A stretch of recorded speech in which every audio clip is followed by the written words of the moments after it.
On tonight's program, we're going to continue our study on Copernicus and the Jews. We're also going to talk about our efforts to garner 100,000 signatures to remove the anti-Semitic members of Congress. And with what's been going on over the last couple of days, the last week, with Ilhan Omar and her, what they call the squad, I call it the mob squad. And for those of you who are my age and older, you remember the mod squad back in the 70s. Well, there's nothing mod about them, but they are a mob. And if you don't believe that Ilhan Omar is an anti-Semite, she just joined the choir of all the BDS supporters around the world today, and she introduced a resolution supporting a peaceful BDS movement. BDS is far from peaceful. It is anti-Semitic. And so if anybody doubted whether Ilhan Omar is really an anti-Semite, she is. She just joined the choir of them around the globe. We're also going to talk about the NEA. Last week, the National Education Association had their annual conference in Houston, Texas. And there were members of their organization, their teachers union, that are also pushing the BDS Israel apartheid narrative, and they want to push that narrative on our children across the United States. Thank God it got voted down, but the fact that they felt the liberty, or they had the liberty to introduce it, is frightening. It should be frightening to all of us as parents and tax-paying citizens. And of course, we're going to continue our lively discussion on all of these topics. So welcome to PJTN Online. I am your host, Laurie Cardoza-Moore. And for those of you who are not familiar with PJTN Online or Proclaiming Justice to the Nations, our mission is to educate Christians about their biblical responsibility to stand with our Jewish brethren and defend the state of Israel against the rise of global anti-Semitism. Of course, we accomplish that goal by producing award-winning documentary films and programs like our Focus on Israel show and this PJTN Online program to help educate Christians and equip you so you have the tools you need to help stand with Israel.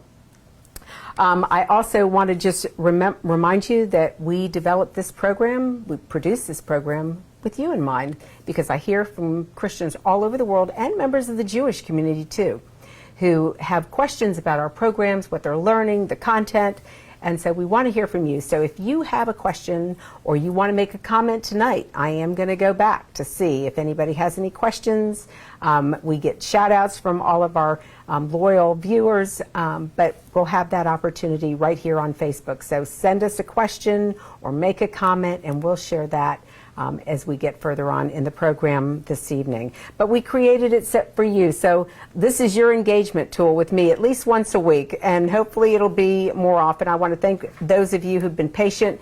I've had a hectic, busy travel schedule, so I haven't been here live, but we always have access to previous programs. And of course, if you want to watch the last program that will lead into this study, I encourage you to go back maybe after this show, and that'll help put you where we are today. I also want to encourage you to become a PJTN Watchman.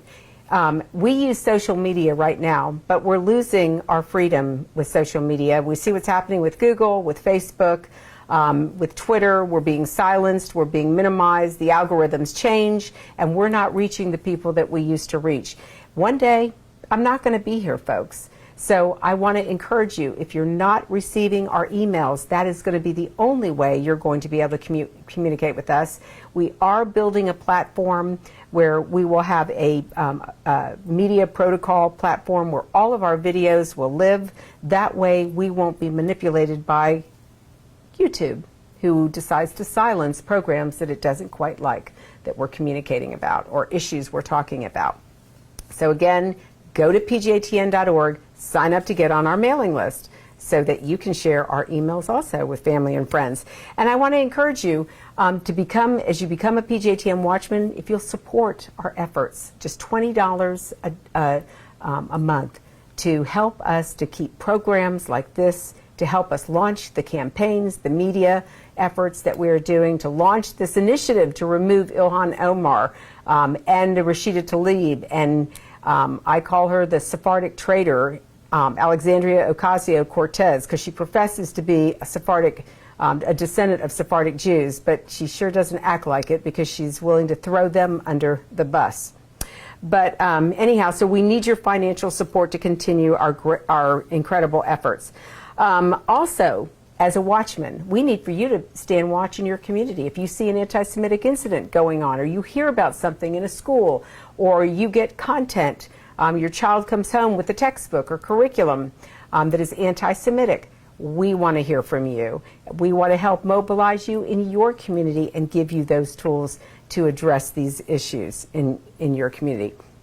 So we're going to focus on what's in the news this week because there was a lot of activity going on. And last week's headlines were made when it was reported that a Florida high school principal told a parent, quote, "I can't say the Holocaust is a factual historical event." And for those of you who've been following us on Facebook and our emails, you know that we've been at the forefront. In fact, the story was breaking while I was in Boca Raton last week, so it was fitting that I was there. And we've got a video that is also circulating. If you haven't seen it, it's right here on Facebook. You can look for it after the program, and you can see what the comments that we made. But there's an article here by Sarah Dogan that I want to share with you.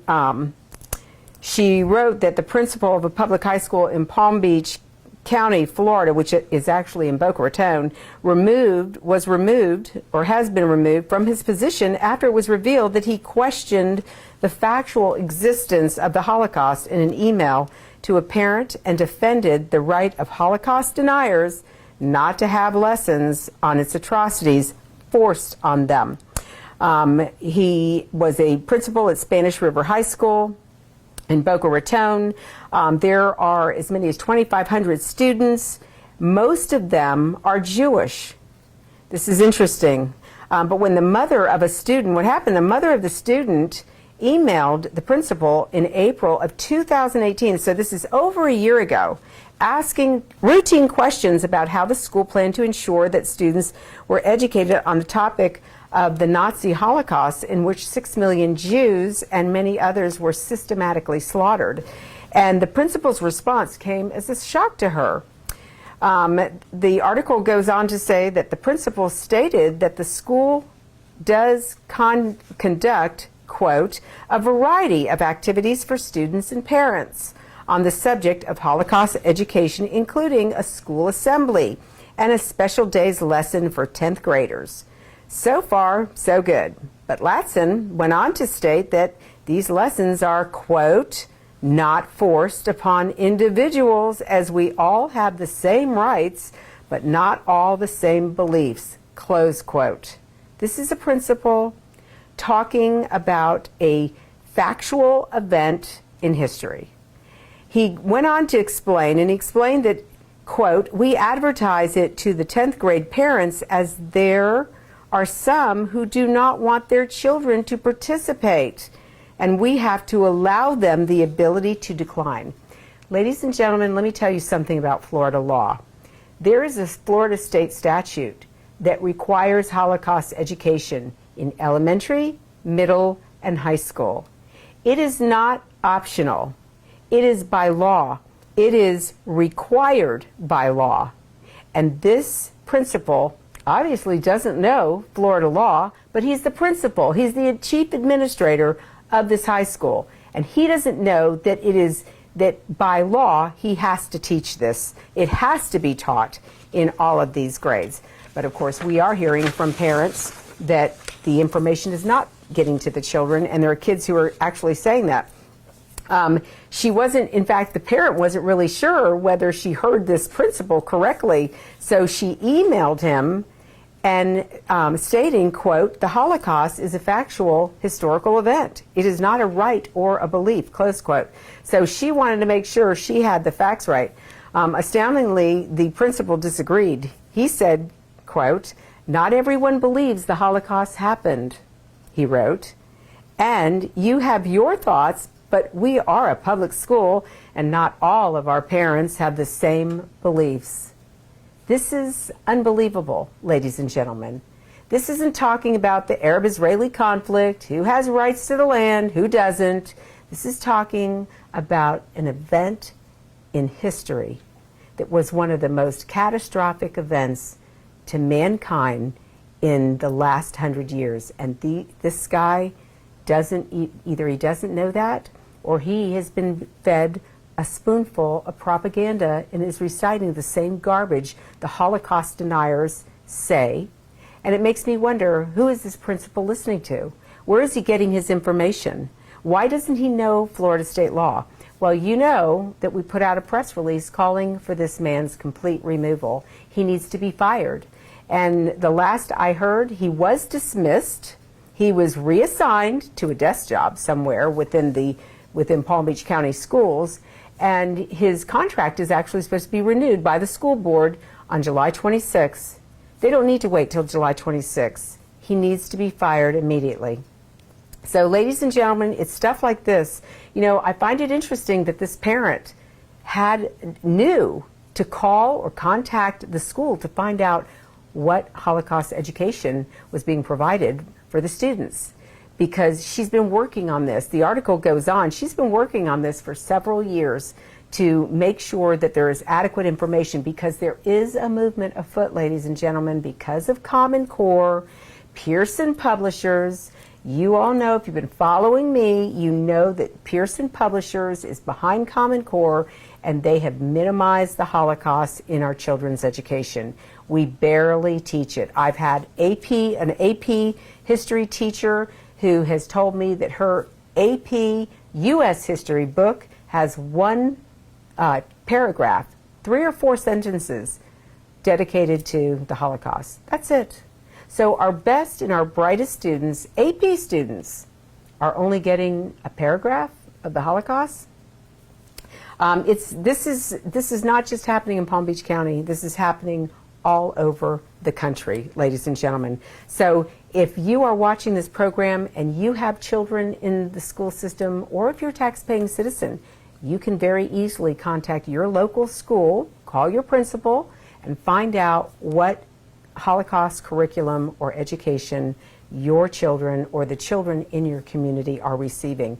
You know, it's interesting because Dwight D. Eisenhower, when he liberated the concentration camps, he told all the photographers to document everything, take pictures, because one day someone's going to come along and say, this didn't happen. Well, we have the evidence. We have pictures to prove that it did happen, Mr. Latson. This man doesn't belong in any public or private education system. He should be fired. So, ladies and gentlemen, again, this is what PJTN is here for. This is why we hear from you, to help you mobilize your community to take action against this activity. It's outrageous. There is one school board member she's the only Jewish member who has raised concern. So I'm hoping to be in contact with her to follow up on what is taking place, and make sure that the children in Palm Beach County, in all Florida schools, in every school across this country, the children are learning about this. We also we know that the other thing that's interesting about this is Florida Governor Ron DeSantis. A couple of weeks ago, we talked about this on the show. Made international headlines after signing a bill making anti-Semitism illegal in K-12 textbooks and curriculum in Florida. Additionally, the law requires Holocaust education by law in the state of Florida, as I had mentioned, and calls Holocaust denial illicit. That's exactly what this principal was engaged in, is Holocaust denial. Holocaust denial is also very anti-Semitic. As I said, he needs to be fired. He has no business being in the classroom with our children. The fact that when he wrote back to the parent in the email, I obtained a copy of the email communication. He even used, when he typed out the word Holocaust, he used lowercase h. He didn't use uppercase h. And why is that significant? Because uppercase h means it refers to the Holocaust that happened by the Nazis. Everybody knows that. To use a lowercase h grammatically basically means to minimize it and make it like everything else. That's what this principal was doing. So it's very, very disturbing that this is going on in our schools. And look, it wasn't that long ago that the Holocaust happened. 70 plus years, and here we are again. It's absolutely crazy. I also want to talk in other news about Home Depot. Many of you have been tuned in and paying attention to what's going on with Bernie Marcus. He made a public statement that he was going to support many philanthropic organizations. He was going to give his money away, and he was going to support President Trump in the upcoming elections. Well, the radical liberal lefties decided to take on or launch a boycott campaign against Home Depot. Of course, Mr. Marcus is no longer involved with the company. He's a shareholder, but they decided to take it out on Home Depot. And so we decided to call to action for a boycott Israel. Go and buy products. Shop at Home Depot. Send a message to Home Depot that we appreciate everything that they do for our veterans, because, you know, even Mr. Bernie Marcus, he is one of the top 3 philanthropists that fund our Veterans Affairs programs across the country.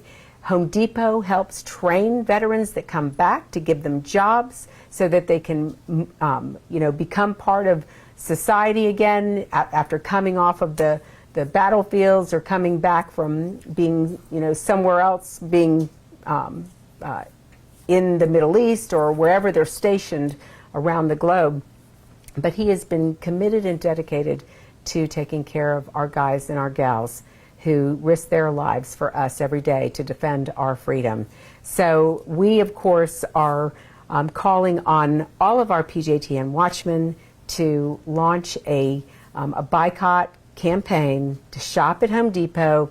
And if you'll take pictures of your shopping experience and send them to us, we will post them on our Facebook page, post them on yours, tell your friends and family to go shop.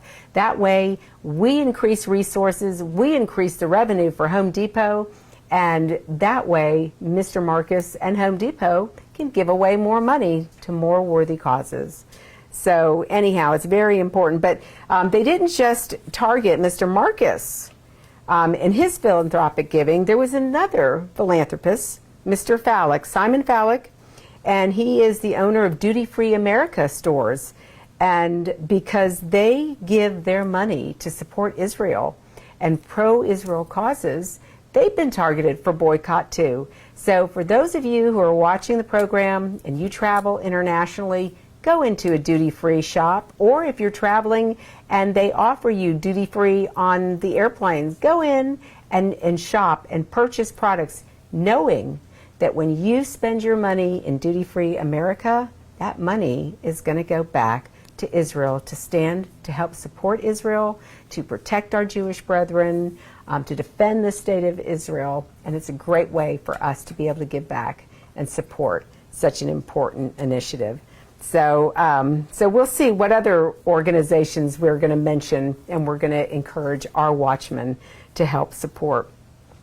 I also want to talk about the big news, President Trump, of course, being accused of making racist comments against the 4 congresswomen of color. Of course, he didn't say they were congresswomen of color. That was Nancy Pelosi's, that was the press's spin on this. In fact, I was coming out of the airport a couple days ago, and I looked at CNN's television screen, and it said that Trump defends his racist comments. Trump didn't make a racist comment. He didn't use an expletive about any race of any of the 4 women. He said, if you're not happy, you don't like it here, you can go back. I've said that numerous times through my social media posts. It drives me crazy when I see these women constantly complaining about America, and they have no reason. They're not grateful. Just like Ilhan Omar. She comes from Somalia by way of Kenya. She gets a free education. Compliments of the American people. We're such bad people here in America. And what does she do? She trashes the United States over and over and over. Well, you know what, Ilhan and Rashida Tlaib and Alexandria Ocasio-Cortez and Miss Presley, if y'all don't like it, you can go back home. You don't have to serve. And Ilhan, you can go back to Somalia. Because I know life wasn't easy for you. Your family had to flee because of the warlords there. And if you think that world is better, if you think living in Kenya is better than the United States of America, go. Hope you enjoyed the education. Compliments of the U.S. taxpayer. It's outrageous, ladies and gentlemen, that this is going on, that they're putting a spin to make him a racist by making a statement like this. He didn't call them a name. He didn't use an expletive when he talked about any of them. No. He just told him, you don't like it? Don't let the door. Well, he didn't say that, but that's what I would have said. But anyhow, so moving on. Alexandria Ocasio-Cortez also defended her comments when she compared the concentration camps, that was last week also in Europe, to the detention camps on the U.S. border. And of course, Attorney Alan Dershowitz called that comment a form of Holocaust denial. So we look at these lefties, left-leaning people, and these congresswomen, the mob squad. They complain about Trump being racist and making racist comments. Well, let's look at it. Look at the girls. Let's look at the mob squad, and let's look at what they're saying. Here's Alexandria Ocasio-Cortez making a statement about comparing the concentration camps where Jews were forced in, murdered, to the detainment camps that are on the border for illegal immigrants. Immigrants who came in illegally have to be detained. It's our law. We have laws. They have to be enforced. We have to follow them. Otherwise, we become a lawless culture. And that may be good for Rashida Tlaib and Ilhan Omar and Alexandria Ocasio-Cortez and Miss Presley. It's not good for Americans. We don't like it. So they're sitting there. It's the height of hypocrisy. They're accusing everybody else, or they're accusing Trump of being a hypocrite, but nobody calls them out. Where are the lefties? If you're not on my Twitter, you should go visit there and see what they're saying, because they're all complaining about Trump and calling me a racist because I'm trying to defend him. Well, you know what? If he was a racist, I would call him out and condemn him. But he didn't make a racist comment. They're accusing him of making the racist comment. She also refused when she was confronted, when Alexandria Ocasio-Cortez was confronted, she refused to apologize. Where was the outcry? Again, from the libs. They were MIA. Of course, always missing in action. We see the tweets, the statements that she's refused to apologize. She conveniently plays the race card and blames the attacks against her as being anti-Semitic and because of racism. And of course, that's Ilhan Omar too. Omar and her mob squad are hypocrites. She accuses her critics of weaponizing anti-Semitism to supposedly shut down debate. No, we don't like your anti-Semitic comments, Ilhan Omar. And so yes, we are going to try to silence you, even to the point of removing you. That's why, ladies and gentlemen, I need your signatures. If you haven't signed the petition to remove these women, please go to our website at pjtn.org. The petition is there. Please sign it and then share it with all of your social media friends and family, please. We're up to almost 40,000 signatures, but we need 100,000. I also just want to mention that the other thing about Ilhan Omar and her racist comments, she doesn't think she's a racist. However, she hangs out with Muslim Brotherhood jihadist groups who are racist, who want to annihilate the Saturday people and the Sunday people. That's racist. That's the company she keeps. That's another reason why she needs to be removed, because she is raising money for Muslim Brotherhood front groups.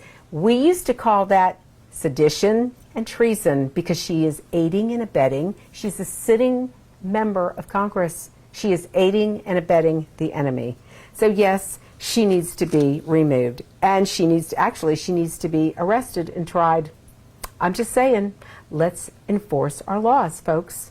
That's why we have a constitution, and that's why we have laws. Okay, moving on. This is one of the campaigns that we've launched. So, again, if you haven't signed the petition, go to the website. We see anti-Semitism and anti-Zionism on the rise. It's growing globally, and because of these groups who are supporting the global BDS movement, like Ilhan Omar, who is supporting, again, an anti-Semitic movement. She calls it a peaceful movement, not so much. When you support a movement that wants to remove Israel from the river to the sea, Palestine will be free. That means making all of Israel Judenrein, or Jew-free. Call that racist? I don't know, I'm just saying. If you would like more information about the anti-Semitic BDS movement, you can go to our website. You can get involved there. There's more information there. You can order our film, Boycott This. It's an award-winning documentary, or you can go to Amazon Prime, and you can watch the documentary there. It's a great film. It's won 7 industry awards, so I think you'll enjoy it. Sadly, anti-Semitism is growing amongst the Christian community as well, and so we've seen replacement theology on the rise, and that is what's fueling the anti-Semitism within the Christian world. So if you want to learn more about Christian anti-Semitism, there is a documentary called The Forgotten People, Christianity and the Holocaust. It's on our website. You can order it and share it with your family, your friends, your Bible study groups. But it's important that we share and we teach and we learn from the past. And unfortunately, Christianity doesn't have a good history when it comes to the Jews. We've been involved in persecuting the Jews during the pogroms, during the Inquisition, during the Holocaust, and by and large, we're doing it again. We're standing by, and we're supporting the whole Palestinian Arab narrative, which is based on lies. It's baseless. It's not true. So I was just having a conversation with some friends. We were talking about what happened in Poland, and did you know that after the liberation of the concentration camps, there were Jewish Poles who went back to Poland to retake their homes, and there were 30,000 Jews that were slaughtered after the liberation because their homes had been taken over and all their wealth had been taken over by the members of Poland. It's outrageous, and of course Poland is a Catholic country predominantly. And I don't know what percentage of Protestants there are there, but it's largely Catholic. And back then, it was certainly largely Catholic. So it's very disturbing. So order the documentary. We're going to take a quick break to show you another way that you can financially support our mission at PJTN. Let's take a look. I want to take you to Israel in pictures and film. I want you to see how God's sovereign hand can be seen before our eyes right here in this land. That's why PJTN is offering a special anniversary package that includes a captivating new book and award-winning DVD. Israel Rising is a unique visual story of Israel's miraculous journey from unforgiving desert to thriving nation. Thousands of years ago, the prophet Ezekiel foretold a future time in which the arid land of Israel would come alive for its people. Now this breathtaking book documents the fulfillment of this vision, as rarely seen photographs from the 1880s to the 1940s are juxtaposed with recent photos of the same locations. This book will inspire and captivate you as it illuminates Israel's foretold awakening in a new and unforgettable way. In addition, you'll receive the award-winning documentary, Israel Indivisible: The Case for the Ancient Homeland. This inspiring film examines the many political twists and turns that make Israel the world's most controversial nation. From Abraham and the Promise to the issues facing the Jewish state today, the film examines the historical, archaeological, legal, and biblical foundations for the modern state of Israel. This is a limited time offer for these two remarkable resources for just a one-time gift of $70 today. Your generous donation will help ensure that PJTN stays on the front lines and in the headlines of all the important issues facing Israel and our Jewish brethren. So please go to pjtn.org today. Welcome back. And as I said, we are going to continue our study through the book Copernicus and the Jews, and we left off last time at page 12. And so if you have your book, your Copernicus and the Jews book, I want to encourage you to open up to page 12. If you don't have the book, you can order the book at our website at pjtn.org. Go to the store page and you can order your own copy. And you could read, next week we'll pick it back up and we'll continue the study, but you can read from the beginning to where we leave off today.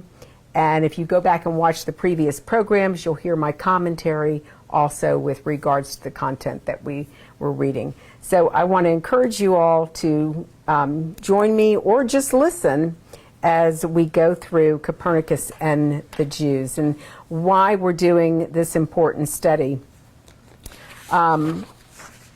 Just a little background for those of you who are not familiar with Nicholas Copernicus. To put this study in context, Nicholas Copernicus was a Polish astronomer who revolutionized planetary astronomy and who laid the foundations of modern developments and technology. He lived during the late 1400s through the early 1500s. In previous programs, we've discussed that in the time of Copernicus, it was believed that the heavens revolved around the earth. Scientists, mathematicians, and philosophers affirmed it, and the church did too, because they were the political ruling power at the time. The mathematicians of the time had no factual justification for their mathematical constructions, but they were willing to preserve the illusion that there was no anomaly. This hindered people from discovering truth.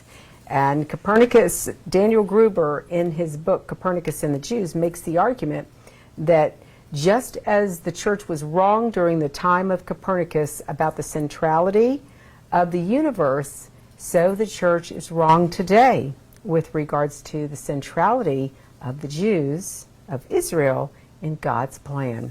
So we're going to continue this study, and if you'll turn with me to page 12, and we're about halfway down the page at the fourth paragraph, we're going to pick up and read.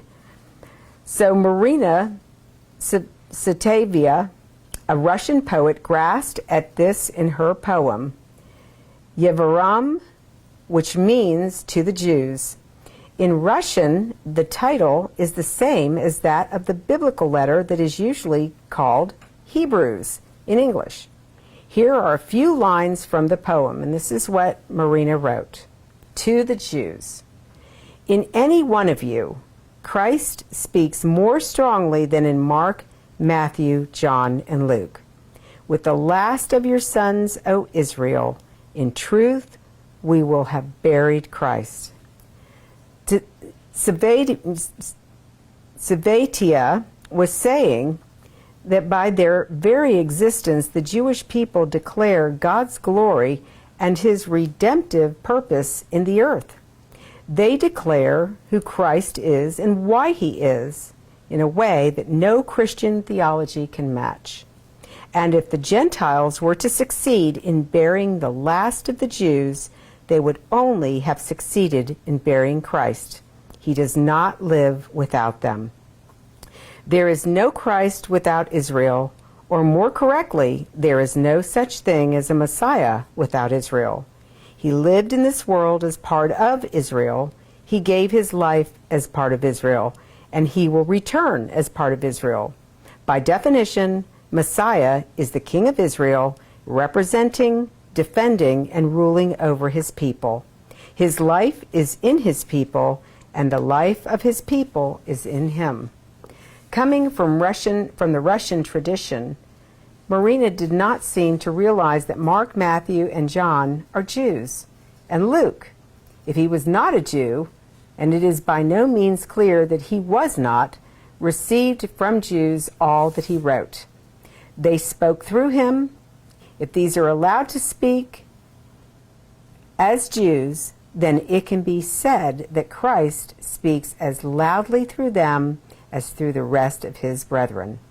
But given that, and since these are not usually allowed to speak as Jews, then as Marina observed, one can hear Christ more strongly through the rest of his people than through a theologically distorted version of the Gospels. And that's what's happening today, ladies and gentlemen. Great theological constructions, which are the equivalent of epicycles, deferents, and eccentrics, have only obscured the real problem of Christianity. For all their ingenuity, for all their manipulation of the data, the theologians have only muted the question. It is the system itself that is wrong. No amount of theological modification and adjustment will ever change that. The system will still be wrong, and Jerusalem will still be, for the God of the Bible, the center of God's purposes in the earth, the center of his dealings with all people. This book, however, is not a religious book, though it does cover topics that many understand to be religious. There will be times when this book may seem to focus on theology, but that is only an appearance. It is actually about international relations and economics. It is about education and justice. It is about man's new world order and God's new world order. It just takes a little while to get there because there is so much debris in the way. This book presents a cosmology that will only be assimilated by those willing to embrace a new physics, a new conception of space, and a new idea of man's relation to God. This cosmology, however, is not new. It was spoken of long ago in a time that, admittedly, many consider primitive. Some might say this is ethnocentric, focusing on a numerically insignificant people, only 1/4 of 1% of the world's population. It is not the church alone that finds the chosenness of Israel abhorrent. It is equally offensive to world leaders, financial movers and shakers, sociologists, and all kinds of people who live in a world that would soon cease to exist if their own center were abandoned. Some have said that the Bible itself is ethnocentric, since it is almost all about God's relationship with his numerically insignificant people. Whatever some may say, it is neither conceit nor prejudice. It is God's peculiar way to redeem all peoples. Well, ladies and gentlemen, that is going to conclude our study. We're going to conclude at the bottom of page 13, and we will pick up next week in the same place. So I want to thank you again for joining me, and I just want to remind you that, as I stated before, because we don't see the Bible as a book written to Israel, for Israel, about Israel, because we see the Bible in the context of what we have been taught all these years as Christians, thinking that God is done with Israel, he's done with the Jews. He is not done, ladies and gentlemen. And the Torah, the first 5 books of the Bible, the Septuagint in the Christian world, it's called, it is confirmed by the prophets and it is confirmed by the writings. And even the New Testament scriptures point back. If you read the New Testament scriptures, if you read the Gospels, Yeshua, the disciples did not quote each other. They quoted Moses. They quoted the prophets. There was a reason why. They understood at their time, but we've lost our way over the last 2,000 years. So, ladies and gentlemen, I want to thank you for joining us tonight. That's going to be our program for this evening. Of course, I do want to hear from you, so I'm going to just take a real quick peek before we move on and see if we have any questions or comments. And there's Urjay. Urjay says these U.S. reps are Trumpophobic. That's a new word. We're going to add it to the Webster's Dictionary. Thank you, Urjay, and thanks for being with us again tonight. You're so right. I mean, it's just they blame all of us for being Islamophobic or whatever. These people are definitely Trumpophobic. So good one, Urjay. Thanks for your input. But ladies and gentlemen, we're going to take another short break, and when we come back, we're going to close our program with my final comments. From studying history, it's very clear that what starts with the Jews never ends only with the Jews.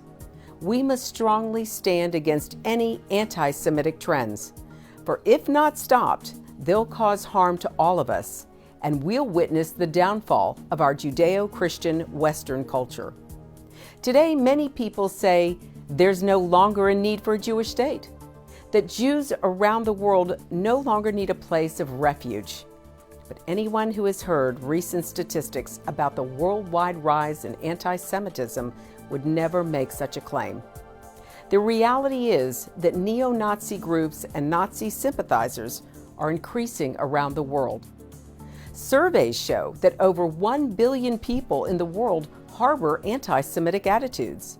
Close to 50% believe that Jews have too much power in the business world, and 2/3 of the world's population has never heard of the Holocaust or believe the historic accounts of it are inaccurate. If there's one thing history has taught the Jewish people, a place they can go in time of need is essential, and Israel fulfills that role. But the need for a Jewish state is not limited to being only a refuge for Jews. Jewish tradition in Israel grants full rights for women and people of all races, faiths, and gender. This tradition is what often makes Israel among the first countries to send doctors and field hospitals to any place where a natural disaster occurs, utilizing their medical advances to save lives worldwide. Muslims, Christians, and people of every faith, or those of no faith, have the freedom to worship or not worship as they choose. For Muslims, the Jewish state goes out of its way to provide this freedom. For example, every Israeli university gives students the option of deferring their exams during the month of Ramadan. The Knesset calls off all sessions at sunset during Ramadan to ensure that Muslim Knesset members can break their fasts with the traditional iftar dinner. In an open and democratic manner, opportunities for education, advancement, and careers exist for all citizens in the Jewish state. Sadly, such rights and opportunities do not exist in any of the Muslim Arab states. For example, in neighboring Jordan, Jews cannot become citizens. And in Saudi Arabia, no non-Muslim can become a citizen. Saying that Israel must cease to exist as a Jewish state while accepting that other countries define themselves as Muslim is pure hypocrisy. In most of these countries, no rights exist for non-Muslims, women, and the LGBT community. Don't let yourself be manipulated by evil people with a wicked agenda. When the self-serving villains are in control, good people from all religions suffer. Muslims, Christians, and all people of conscience should stand proudly and show respect for a country that gives so much to the world in so many ways. Do your part, do your research, and do what you can to make a difference. Because what happens in Israel does affect us all. This is not just a Jewish or just an Israeli problem. This is a problem for all humanity, for each and every one of us who believe in freedom and human rights. Learn more about what you can do at pjtn.org. So ladies and gentlemen, again, I want to thank you for joining us, and I just want to share with you, some of you I know are aware of the early church fathers, and I want to share with you some of the quotes of two of the church fathers and what they said about the Jews. And this is why anti-Semitism is so, even today, is so pervasive in Christianity, because the roots started in the beginning. If we go back and we even read the book of Acts, we see how the Gentile converts that were coming to the faith were converting to Judaism. They were not converting to Christianity. We know that in Acts 15, because when the disciples came to Jerusalem to ask, what do we do with these Gentile converts? Must they be circumcised? There was a conversation that immersed among those who were gathered. And Jacob, or Yaakov, Yeshua's brother, had the final word in that conversation. He said, tell them to do 4 things that were actually required in the Torah. And he said, because Moses is preached in the synagogue every Shabbat. What he was saying is that the Torah is going to be preached in the synagogue every Shabbat. These Gentile converts are going to be sitting in that synagogue on the Sabbath, on Saturday morning studying the Torah, and they're going to eventually know how to live. But look at how far, once the Gentile leaders became more numerous than the Hebrew leaders within the church at that time, they pulled us out. They pulled us away from the root.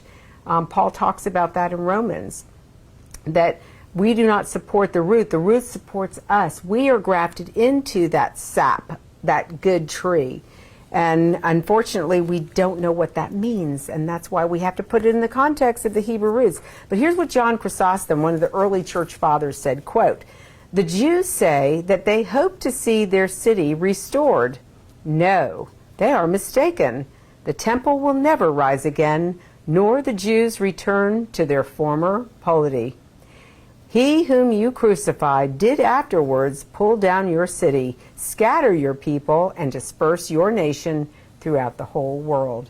And then Martin Luther, who was behind the whole Protestant Reformation movement, he was the one who was translating the book of Romans, and he had the Epiphany moment. And we have the Protestant religion because of him. And he was a big supporter of the Jews initially, but he became a major anti-Semite. He said that, in brief, because you see that after 1,500 years of misery, when no end is certain or will ever be so, the Jews are not disheartened, nor are they even cognizant of their plight. You might with a good conscience despair of them, for it is impossible that God should let his people, if they were that, wait so long without consolation and prophecy. And should we believe what they themselves do not and cannot believe, as long as they do not have Jerusalem and the land of Israel? Well, how arrogant for Martin Luther to make the statement that it is impossible that God should let his people, if they were that. How dare he make such a comment, such a statement? They are God's people. God calls them his. Paul says in Romans, God's gift and calling to Israel is irrevocable. Irrevocable means it can't be revoked, ever, because God made a covenant to Abraham, to Isaac, to Jacob, and their descendants. And that covenant would last forever. And that's what the Gentiles of the world were able to be grafted into through the Messiah, Yeshua.